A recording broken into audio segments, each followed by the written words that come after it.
一名大胆的修士打了头阵，率先凑近，这才发现房门并未上锁，稍稍使力便可轻易推开。门一推开，血腥气味更浓，令人作呕，地上血渍密布，一把带血尖刀置于圆形咒阵旁。阵中央坐着一名男子，蓬头垢面，衣衫褴褛，抬头望向闯入者，无辜又茫然地眨着眼。持剑的修士们面面相觑，本以为能在这房内找到什么阴疾煞疾之物，却见这名男子弱不禁风，目光迷离，形容憔悴，一副人畜无害的模样，一时竟不知该如何是好。一名身着金星雪浪袍的门生定睛一看，放声惊呼：莫玄羽，你怎么会在这儿？说着，他就要上前查看，却被人群后方另一金氏门生大声叫住：别过去，他已经不是莫玄羽了。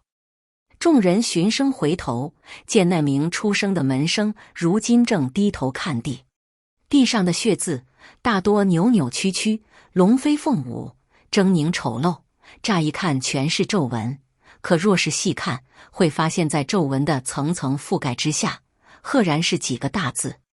一位离得近的修士一字一句念出声来：君子报仇，5年不晚，血债血偿。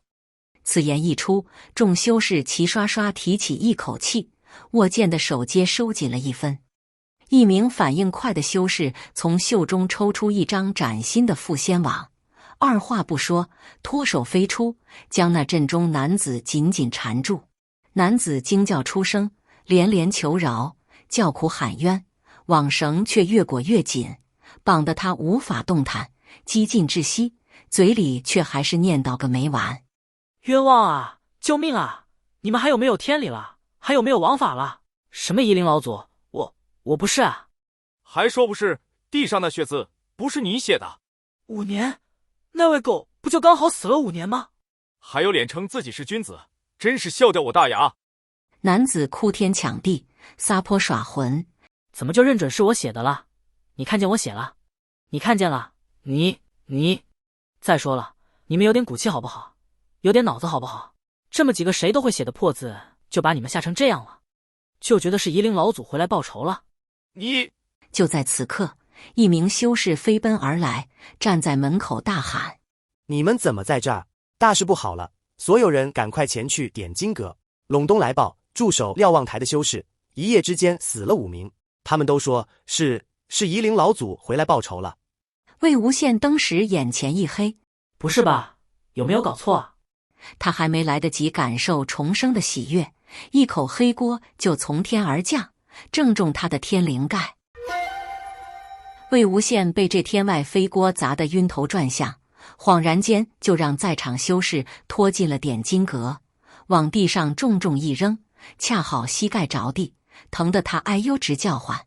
各家族皆已就位，家主在前，门生在后，排成方阵，将魏无羡团团包围。一位年长的家主率先打破沉默：敛方尊，据说这人是你家的门生，你得先给我们个解释吧。金光瑶立于众人之前，面不改色，清了清嗓子，从容道来：这位莫玄羽的确曾在兰陵金氏修习，不过因为理念不合，很快就分道扬镳了。昨日他不知为何来访金陵台，我见他心绪不稳，怕他夜行出意外，就请他留宿了一晚，实在不知今日会发生这种事，让各位见笑了。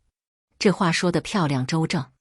所谓理念不合，实则是莫玄羽有断袖之癖，骚扰纠缠同门；而分道扬镳，实则是被扫地出门。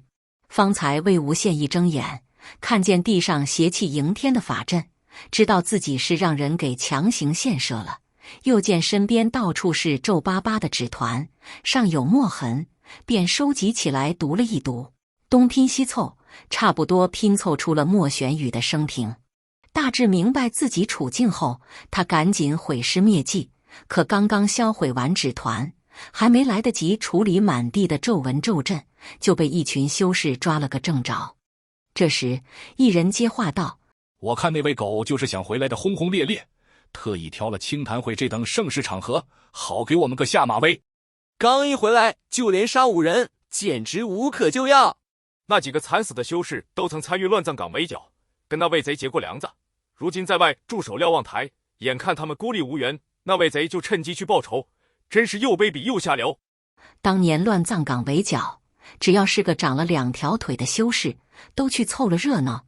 到后来山上都站不下人了，只好在山脚打转。没参加过乱葬岗围剿，都不好意思说自己修过仙。刚才言语间听他们提了那几个修士的大名，不好意思，魏无羡从未听闻。说句不好听的，就算魏无羡真有心要报仇，这几个人也还够不上那个资格。这时有一人质疑：可陇东离兰陵那么远，他昨晚就在金陵台，夜里却跑去陇地杀人，杀完人又回来了，就算是遇见，也不可能做得到吧？他哪里需要本人去？你忘了前年的林氏灭门案，不就是他暗中指使他那群走狗去做的，连3岁小儿都没放过。魏无羡，你好狠的心呐！去年潭州城内走私行刑，不是他放出来的，又能是谁？一整个镇子的市井良民，死的死，伤的伤。魏无羡，你的良心就不痛吗？魏无羡在世的最后几年，不管何处有谁作恶，有谁惨死，在外界看来都是他干的，他杀的。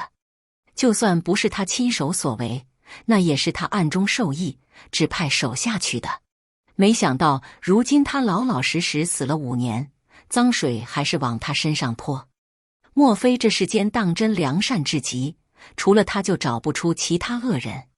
在他横空出世之前，就从未有人枉死，从未有人受害。要真是那样，那还修什么仙，问什么道，还学什么降魔除祟？修仙界不如就地散伙算了。不过这话他还是懒得说了，什么话他都懒得说了。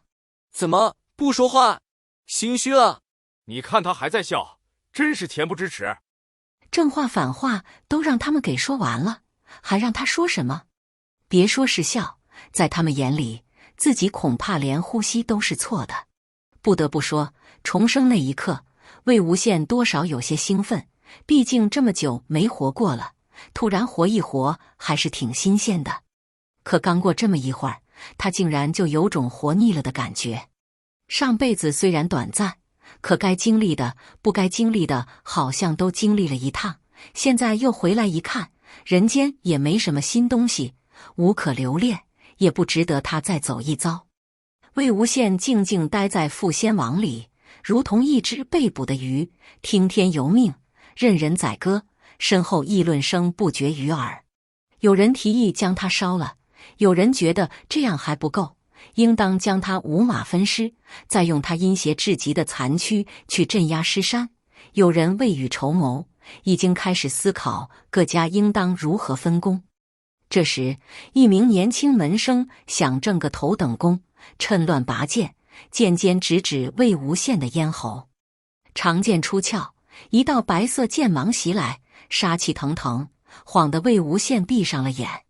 然而，就在剑即将触喉之际，却被不知何物飞来一击，哐当坠地，白色剑芒也被击得支离破碎。飞来之物是另一把剑，剑锋晶莹剔透，在空中划出冰蓝色的剑光，将那把剑一举击落后，旋即倒转，铮然归鞘。与此同时，剑的主人上前一步，冷声道：“不可。”魏无羡循声看去，睁大了眼，蓝湛。一时间，议论声戛然而止。那位年轻门生的家主虽不认可自家门生这般贸然举动，却更不高兴自家仙器遭受如此无理对待，忍不住发话：“韩光君，你打落我族宝剑，可是看不起我们？”蓝忘机道：“既是宝剑，更当谨慎使用，不可随意杀生。”他的声音不大，却掷地有声，又自带一股威慑的寒气，令周围人尽皆噤声。那位家主呵笑了一声，又阴阳怪气的道：“一向听闻韩光君淡泊名利，没想到也会跟我们这些名不见经传的小家族争功啊！”蓝忘机波澜不惊的反问道：“真相尚未查清，何功之有？”哼，你若是想要头等功，大可以直说，不必如此道貌岸然。别告诉我你不知道，现在这副仙王里的可是夷陵老祖魏无羡。如何证明？还要什么证明？门口那血字已经写得清清楚楚了。血字可为任何人所写，不足为证。另一人道：若不是魏狗重归于世，昨夜瞭望台的修士怎会接连死亡？如何证明两件事相关？方才热血上涌，所有人都慷慨激昂，其实稍稍冷静一想，便知此事的确证据不足，漏洞百出。奈何玄门中人只要一听到魏无羡这个名字，就如同失了智。如今话又说到了这个份上，总不能就这么把人给放了。